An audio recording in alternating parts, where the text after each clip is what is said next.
Hello, my name's Tamsin Cripps and I'm Deputy Head of Midwifery here at Morecambe Bay. We know that pregnancy can be a worrying time, and so I just wanted to talk to you about some of the things that might look a little bit different around here.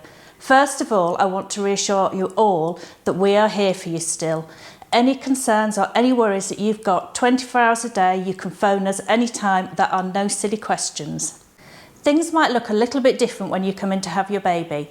This is Jane, one of our midwives, and she's going to show you what she will wear while she looks after you in labour. This is how I might look when you see me, but I'm still Jane underneath. Some of our parents have been kind enough to make films to show you what it's really like to have a lockdown baby at Morecambe Bay. So I was booked into Lancaster, turned up on the arranged day. It took a few days to get going, but I had my own room, so that was really beneficial. So I took a book and watched some films and things, and actually quite nice to be away from the other kids for a few days. Was looked after, food was brought to me, I was offered baths, showers. So once everything started, which as always is in the middle of the night, isn't it? I was taken down to the delivery suite, and then obviously my husband could come and join us at that point, so he was welcomed in. There was no restrictions. We didn't have to wear our masks, and I know a few people have said, oh, do you have to wear a mask? Once we were in the room, we didn't have to wear masks. So during the induction process and during the labour, we didn't wear masks. The health team obviously did wear masks, but I didn't feel that hindered their experience and their knowledge and their care of me in any way, shape or form. I felt completely safe. I felt like me and Nico were completely looked after 100%, and I was very grateful to the whole team for his safe arrival. So I would say to anyone who's kind of anxious, obviously it's a very nerve-wracking time, but for me, I didn't feel like COVID had interfered in any way in the birth process. I thought we were cared for above and beyond, and I wouldn't change it for the world, and we're all safe and happy. Towards the end of my pregnancy, I had to spend a night on the maternity ward for some tests to check everything was okay. And what could have been a really lonely couple of days actually was quite a positive couple of days, because the midwives and all the care team, they took really good care of me. Everything felt very safe. COVID didn't really enter my mind. I was able to just talk to the midwives if I was feeling anxious. They reassured me and they just looked after me really well. He came in and we were given our own room. Everything was very safe and calm. And even though she was born in September, which is apparently the busiest month for babies being born, the midwives gave us all their time and attention, and our lovely midwife stayed with us all through the night. And the atmosphere in the room was just very calm and very positive and very safe. And yeah, just after she was born, I remember saying to my husband that was the best night of my life, and it really was. Last March, we temporarily suspended our home birth service and our births at Helm Chase Midwifery-led unit. However, we now are able to offer birth in all 4 options: at home, at Helm Chase Midwifery-led unit, or in either Lancaster or in the South Lakes Birth Centre. After giving birth to my daughter, I knew that this time round home birth was the right choice for me.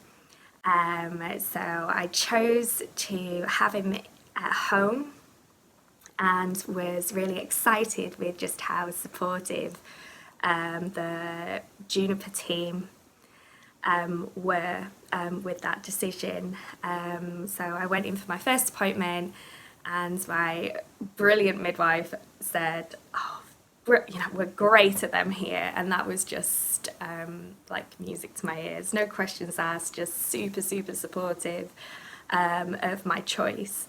And like I say, it was the right choice for me. It was where I felt safe and where I envisioned Finn entering the world. I had my fantastic midwife who'd supported me all along.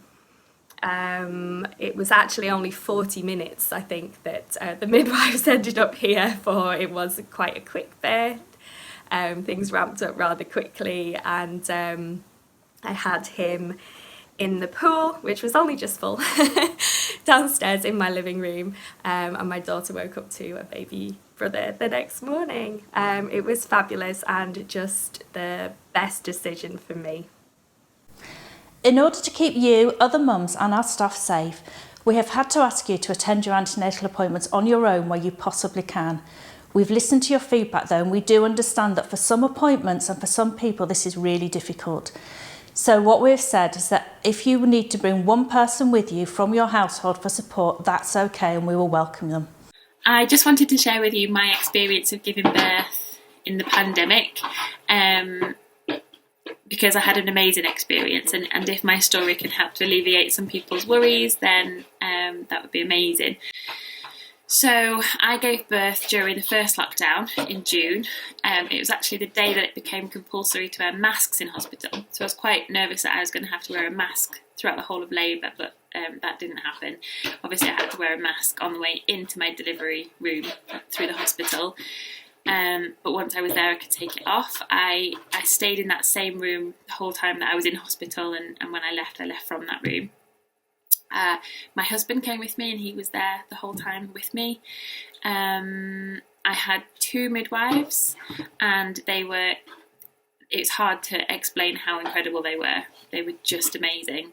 They stayed just sort of quietly at the side of the room, letting my husband and I get on with it, and just every now and again popped in with guidance and support at what felt like exactly the right time every time.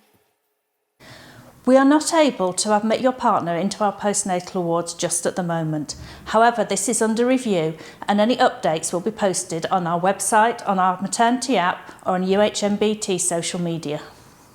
Just to reassure you that, really positive experiences can happen even in the pandemic.